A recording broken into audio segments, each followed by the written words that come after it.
Hello and welcome to a Snap Happy edition of Swipe coming up. Turning clicks into cash, the social media stars reaching Insta celebrity status. The perfect selfie, a top photographer shows us where we're going wrong. London gets electric, Formula E's secret run around the capital. And shooting games, we check out some of the most anticipated titles of 2014. The era of the Insta celebrity is upon us. Ordinary people who become stars from their photos and videos on social media are fast becoming targets for advertising. Sky's Katie Spencer has been finding out how a savvy few have cashed in and carved a career out of it. Posting 6-second videos like these onto mobile app Vine has helped Robbie Ayala become a massive online hit. I just started making videos for fun, and I went home for the summer before I went to law school, and my social media just kind of like exploded. And I had, I think, like 1.5 million followers before I even started law school. A natural comedian, but he never imagined he'd turn this into a full-time career. Just got a haircut. It looks so good, I'm not going to take off my hat. Until he got a call from Niche, a company that connects social media stars with advertisers. And I deferred law school, and I haven't looked back since. It's been a lot of fun. I don't have time. 5 minutes. 3 hours. I've been waiting the whole... He's now amassed over 2.5 million followers. And in addition to making his funny skits, Robbie can also make up to $3,000 for creating a single 6-second ad. Vine creators can really earn a healthy income now from their social media presence alone. It's not unusual for a single post to pay in the 4 or 5 figures, and hence for some of the top creators in the world to earn in the mid-6 figures as a yearly income. It's not just Viners that advertisers are turning to. Photographer Lauren Barth makes her living using photo app Instagram. I'm in Paris, France. This is the life of a travel Instagrammer. She quit her job as a chef after gaining thousands of followers with the photographs she posted on the site. When various destination marketing companies offered her all expenses paid trips around the world, she became a professional Instagrammer. So it was at that point that I saw a little bit of opportunity in Instagram. And when I decided to quit my job, I started to ask for a small fee for any travel work that came my way.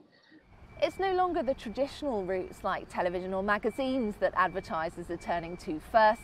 To reach that much younger demographic, tapping into online content is crucial. And for those that are producing it, it can be a lucrative business. But just how hard is it to turn clicks into cash? It really doesn't matter who you are. You could be a teenager at one end of the spectrum, a big brand at the other. Social media is coming of age, and with that comes entrepreneurs who will find ways of making money from it, and also companies who need to be able to justify its commercial viability. As an increasing number of brands adapt to the changing way we're consuming content, the online world is wide open for anyone to make a profit. Katie Spencer, Sky News. That's all well and good, but before you try and start making a profit out of your Instagram pictures, you might want to master the art of taking a decent selfie, and by that I mean one that doesn't make you look like a badly lit poser with a ridiculous pout. And that's why we're here in a West London photographic studio to get some tips from one man who I bet has never taken a rubbish selfie. This is Joby Rawlins, photographer. Hello. Hi. Joby, tell us, how can we take the perfect selfie? Well, I'd always suggest using natural light over than using indoor lights. So you have a nice even flat light there, you look great. Another tip is I'd always sort of aim the camera slightly above eye line. So not so high, come down, just slightly above eye line. And then it's all about them angles. So maybe chin down slightly, almost like you're looking up at the camera. Chin down, but look up. Yes, yeah. Okay. That's a good trick, that's good, you look good. And then the third tip would be expressions. Just give some various different expressions. Go from happy, sad, moody, pouty. It's kind of good to be silly in a selfie, I think though, silly, yeah, definitely. Okay, should we do a silly one? Go for it. So Joby, now I've got a whole load of great selfies. How would I go about enhancing them to make them even better? So let's put them through some photo apps. So there's an app called Photo Wonder, a lot of girls are using at the moment.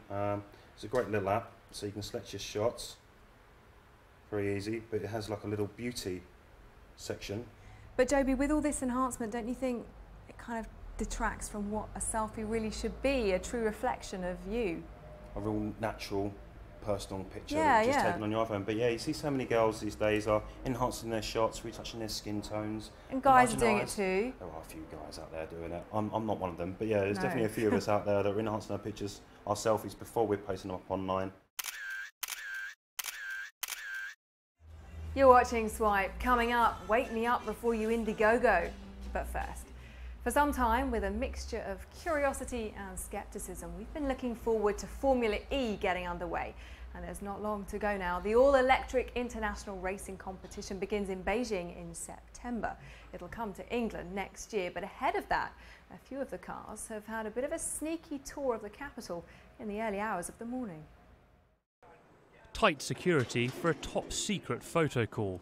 You might assume you'd hear the roar of racing cars moving through central London in the early hours of the morning, but these are no ordinary racing cars. These are the cars which will be taking part in the first all-electric racing series, Formula E. Shown off in an iconic setting ahead of what looks set to be a unique spectacle. You know, these cars have got no engines. In some ways, I suppose they look like fairly conventional single-seaters, but they're not. You know, it's a completely new way of going racing. Although electric, they can go from 0 to 100 miles an hour in just 3 seconds and, theoretically, have a top speed of 130. But don't expect a Formula One style thrills-a-minute championship.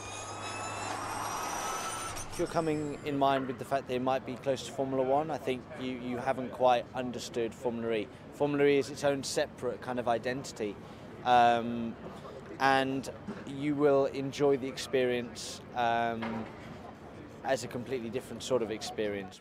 The cars will be racing at much slower speeds, and because they're relying on batteries, drivers will be swapping vehicles midway through races.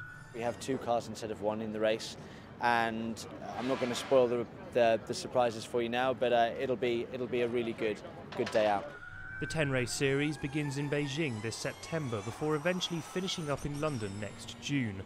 With excitement and curiosity already building for racing fans, the atmosphere in the capital is likely to be equally as electric. Ollie Leach, Sky News. You're watching Swipe. Coming up, no chores, no internet, the device which has got kids groaning. But first, the phenomenon of crowdfunding has really taken off in the last few years. There are quite a few sites now where budding entrepreneurs can ask people to donate cash to help them get an idea off the ground. But perhaps one of the biggest is Indiegogo. Its founder has been in the UK, and Naomi Kerbel managed to catch up with her. Danae, thank you so much for coming in. Tell me, what is Indiegogo and why are you guys in the UK? Indiegogo is the largest and oldest global crowdfunding platform. So if you're a business owner, an artist, even a charity or someone with a nonprofit, you can use Indiegogo as a way to raise money online from the people that want to see you succeed. I think in the UK, lots of people know about Kickstarter, so how does Indiegogo differ from that? Sure. So first of all, Indiegogo is the oldest, so we've invented this industry, and we're also open. So that means we don't curate. There's no application. If you have an idea and you want to try to raise money for it, you can get started right away. Another big difference is that we've got the most flexibility on our funding options. So we have what we call flexible funding, and we have fixed funding. Most other platforms just have one. And what fixed funding is the funding model where you set a funding target to run your campaign, and you only get your money if you reach your funding target. And on Indiegogo, we have that, but we also have flex funding, which is where you set a funding target and you get your money whether or not you reach your goal. We've been in the UK since day one, which was January 2008. And we've seen all kinds of campaigns. Actually, we have the world record-holding campaign here in the UK for the Ubuntu Edge, which raised almost $13 million. So what would you say is your most exciting platform, crowdfunding idea that you've seen in the UK so far? Well, that's like asking a parent to choose her favorite baby, so that's an unfair question. But one of the most exciting campaigns is actually happening right now, and it's 3 young designers who are passionate about design and sunglasses. And what they've done is they've created a sunglass called the Tens, where the filters and the lenses enable you to look like you're looking into the world through an Instagram filter. It's pretty innovative. It's pretty cool. They've raised over £300,000. They're still going. They were just trying to get £9,000 to get their business off the ground and get a few sunglasses out in the market. But clearly, there's demand, and they're off to the races. You're watching Swipe. Coming up, Our own Games Master looks at Halo's Master Chief Collection. But first, here's a roundup of anything you might have missed over the past few days. Google has started deleting disputed search results at the request of its users. Sky News was notified that a story on Kelly Osbourne being previously ill has been removed. It follows a European court ruling that individuals have the right to be forgotten, resulting in irrelevant or outdated material being erased online. Internet service providers in the UK, America, Germany, the Netherlands, South Korea and Zimbabwe have filed a legal complaint against the British government's intelligence agency, GCHQ. The move is in response to whistleblower Edward Snowden's snooping allegations. The ISPs say any alleged attacks on their infrastructure are illegal. Facebook has bought LiveRail. It helps companies place more relevant adverts onto their websites or apps. Meanwhile, Google's bought the music startup Songza, which can create playlists based on your mood. It might be with a view to incorporating the technology into its Google Play. Could computer-assisted weapons play a role in future wars?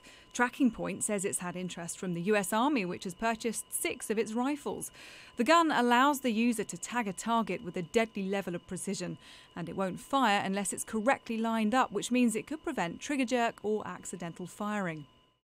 Samsung is pulling the plug on its plasmas. As a result of falling demand, it's decided to stop producing them by this November and instead focus on its curved Ultra HD televisions.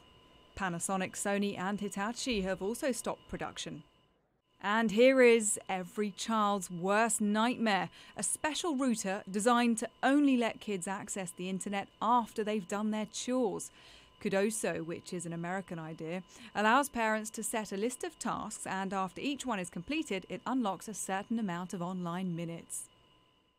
Now, we're not just shooting pictures this week. In our games review, Ross Thompson has been looking at a few first-person shooters.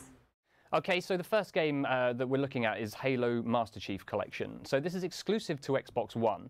And if you've never played the Halo games before, if you have, this is going to be a must for you. It's going to basically let you play Halo 1, Halo 2, Halo 3 and Halo 4 all on your Xbox One before Halo 5 comes next year in 2015. The best thing also about this game is that all of the levels in every single game are unlocked from the start. Plus, you also get over 100 multiplayer maps that you can actually play from the start again. So the Halo 2 had some real classic maps that the gamers loved and the Halo fans really loved, so that's going to be brilliant for these guys to get back on board and get ready for Halo 5. Plus you also get the beta for Halo 5 within this box. So all in all, the Halo Master Chief Collection is going to be a must for anyone that has an Xbox One. So next up is Battlefield Hardline. So Battlefield Hardline is obviously following up from Battlefield 4 last year, but it's a completely separate storyline and game. So this one is very much set in a cops and robbers feel genre. You're set in a city in the United States. You play as a detective that's out there to kind of go after the bad guys and really take down people that are trying to take down heists and banks and so on and so forth and just stop all the crime in the city. And it's amazing now to see that Battlefield has kind of taken that little genre move away from the standard army feel to still having everything that Battlefield is known for. So you've got loads of guns, loads of weapons, the demolition is still there, so all buildings will break down, all the vehicles, helicopters, motorbikes, cars, but really give it that whole kind of feel of just cops versus robbers, and you play on either side. There will be a single-player storyline, but we don't know a huge amount about that at the moment, but they have just had a beta available to, which I was lucky enough to get on, and it's great. The whole Battlefield field is there. It does feel like you're playing a normal Battlefield game. You can basically go after, the cops will be trying to stop a bank heist, whereas the robbers will actually be trying to get the money and get away. So I do believe that this Battlefield game is going to be a huge success. Next up is Assassin's Creed Unity, and the key thing here is they've moved away from the pirate era and we're now set in the French Revolution. We haven't seen, again, a huge amount of the actual single-player gameplay, but one thing that was shown at E3 was they've added in a multiplayer aspect. So they've taken away competitive multiplayer from this game, but they've added in co-op multiplayer.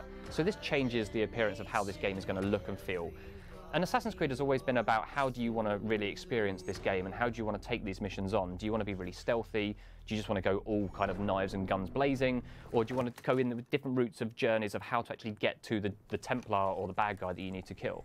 So I think it's the start of something new for Assassins. I think this could be a huge success for this franchise to kind of reinvigorate it and really give it a chance on next generation.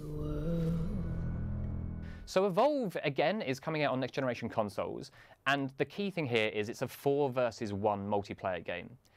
4v1, you're thinking, well, what does that mean? So you've got 4 players, so join it with 3 of your friends, and each of you play as a different class of kind of human character. So you've got like the hunter, the trapper, the support, and the assault.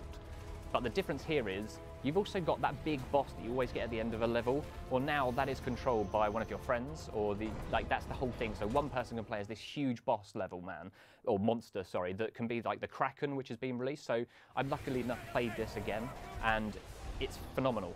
But yeah, if you've got some friends, it's definitely one that I would recommend getting online and playing and enjoying that 4 versus 1 and really seeing who can master this game, whether it's the single player as the huge beast or the 4 humans working together. Thanks, Ross. Well, that's it for this week. Don't forget you can keep up to date with all the breaking tech stories all week on our Sky News for iPad app, our smartphone apps and skynews.com. See you next time. Bye-bye.